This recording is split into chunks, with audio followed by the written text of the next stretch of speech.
Saudara, Balai Bahasa Sulawesi Tengah melaksanakan diseminasi atau sosialisasi tentang pelaksanaan Kongres Bahasa Indonesia yang ke-12 yang akan digelar di Jakarta pada 26 hingga 29 Oktober 2023. Kongres Bahasa adalah pertemuan rutin 5 tahunan yang diadakan oleh pemerintah dan praktisi bahasa dan sastra Indonesia untuk membahas bahasa Indonesia dan perkembangannya.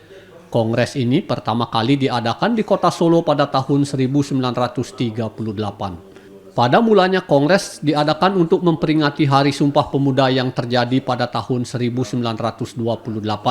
Selanjutnya, ajang ini tidak hanya untuk memperingati Sumpah Pemuda, tetapi juga untuk membahas perkembangan bahasa dan sastra Indonesia dan rencana pengembangannya. Kongres Bahasa Indonesia ke-12 akan membahas 3 subtema, yaitu revitalisasi bahasa dan sastra daerah, literasi bahasa dan sastra Indonesia, dan internasionalisasi bahasa Indonesia. Ketua Kongres Bahasa Indonesia yang ke-12, Dora Amelia, yang hadir secara daring menyampaikan, Kongres Bahasa Indonesia sebagai forum tertinggi yang membahas masalah kebahasaan dan kesastraan di Indonesia. Kongres Bahasa Indonesia ke-12 bertujuan untuk menentukan arah kebijakan, pengembangan, dan pembinaan bahasa di Indonesia dengan menghimpun semua unsur pemangku kepentingan dan bertukar pikiran dan informasi terkini tentang penanganan bahasa, khususnya bahasa Indonesia dan bahasa daerah yang ada di Indonesia.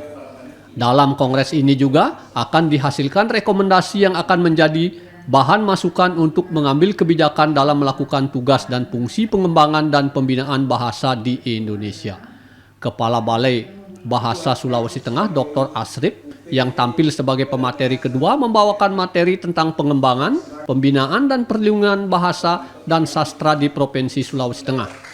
Untuk kemajuan bahasa Indonesia ada gerakan pengutamaan bahasa negara melalui pengajuan bahasa Indonesia sebagai bahasa resmi dalam persidangan UNESCO.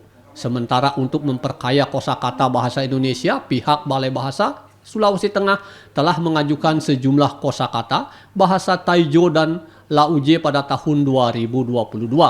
Dan pada tahun 2023 ini pihak Balai Bahasa Sulawesi Tengah kembali mengajukan 1000 kosakata bahasa Pamona dan Banggai untuk memperkaya kosakata bahasa Indonesia.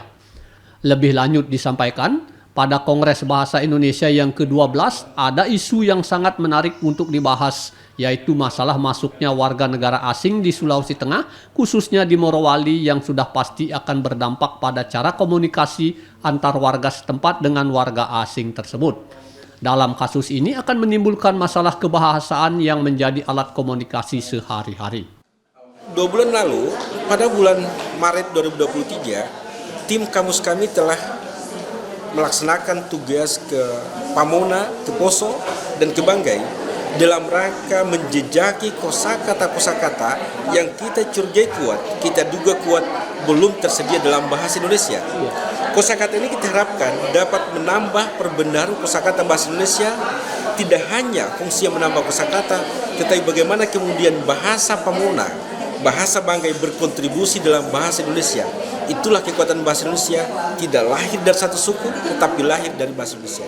Prosesnya sekarang, kosakata ini sedang dalam penelaahan dan pada awal bulan Juni nanti akan dilokakaryakan oleh tim dari Balai Bahasa dan para pakar bahasa daerah dari Banggai dan dari Poso untuk dibahas bersama-sama, dan kemudian pada tahap selanjutnya akan disidangkan dalam rangka menetapkan kosakata mana yang berterima sebagai kosakata baru dalam bahasa Indonesia. Ketua Asosiasi Linguistik Terapan Cabang Kota Palu juga memberikan perhatian terhadap kasus kebahasaan di Morowali, di mana tenaga kerja asing yang bekerja di Indonesia wajib belajar bahasa Indonesia. Kondisi tersebut sangat layak untuk dibawa ke tingkat nasional melalui Kongres Bahasa Indonesia yang digelar 5 tahun sekali untuk memperkuat posisi bahasa Indonesia sebagai bahasa negara. Kita akan menyelesaikan administrasi terlebih dahulu. Aktivitas kebahasaan yang beberapa saat yang lalu itu di Morowali terjadi konflik. Nah, saya kira itu isu yang paling seksi yang untuk kita angkat agar supaya pentingnya penggunaan bahasa Indonesia bagi tenaga kerja asing itu benar-benar bisa dilaksanakan. Artinya tenaga asing itu perlu belajar bahasa Indonesia jika mereka ingin bekerja di Indonesia, karena itu memang sudah ada aturannya. Pada Kongres Bahasa Indonesia ke-12 akan menghadirkan pembicara di antaranya Retno Marsudi, Menteri Luar Negeri Republik Indonesia dengan materi peran bahasa Indonesia dalam diplomasi luar negeri Republik Indonesia. Stefania Giannini, Asisten Direktur Jenderal UNESCO Bidang Pendidikan, dan Najwa Shihab, pegiat literasi dengan materi yang akan dibawakan yaitu literasi multibahasa dan multibudaya.